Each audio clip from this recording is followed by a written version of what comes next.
హనుమకొండ జిల్లాలో MP Kadiyam కావ్యను BC JS నాయకులు కలిశారు. 42% బీసీ రిజర్వేషన్లు కల్పించిన తర్వాతే స్థానిక సంస్థ ఎన్నికలు నిర్వహించాలని కోరుతూ వినతి పత్రం అందజేశారు. దీనిపై ఎంపీ కడియం కావ్య సానుకూలంగా స్పందించారు.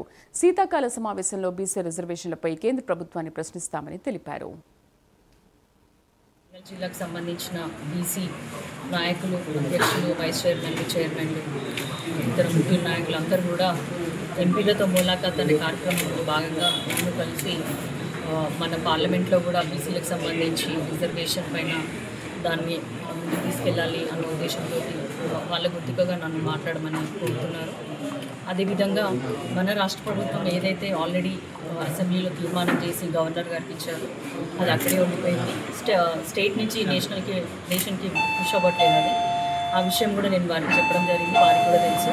మొన్న ఏదైతే బీసీ బంద్ అని చేపట్టడం జరిగింది, అందులో అన్ని పార్టీలు మద్దతు ఇచ్చినారు. మరి వద్దు అనే దొంగ ఎవరు అనేది నేను అన్న వాళ్ళని అడిగాను.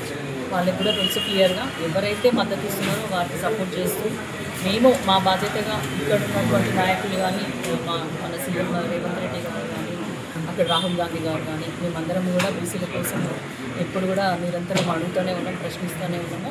మన రాష్ట్రం నుంచి ఆల్రెడీ బీసీల సంఘం ఒక ఉద్యమంగా ఏర్పడి ఎట్లయితే తెలంగాణని ఉద్యమంగా తీసుకెళ్ళి తెలంగాణ తెచ్చుకున్నాము, అదేవిధంగా మన దేశం మొత్తంలో కూడా తెలంగాణ రాష్ట్రంలోనే బీసీలు అంతా ఐకమత్యంగా ఉండి ఒక ఉద్యమంలో ఏర్పడి ఉద్యమాన్ని నడిపిస్తూ ఉంటే తప్పకుండా బీసీ రిజర్వేషన్ మనం కోరుకున్నట్టు అవుతుంది. ఏ రాష్ట్రం కూడా చేపట్టని విధంగా మనము బీసీ కులగణన కూడా చేసుకున్నాం. అన్ని రకాలుగా కాంగ్రెస్ పార్టీ సపోర్ట్ చేస్తూ వస్తుంది.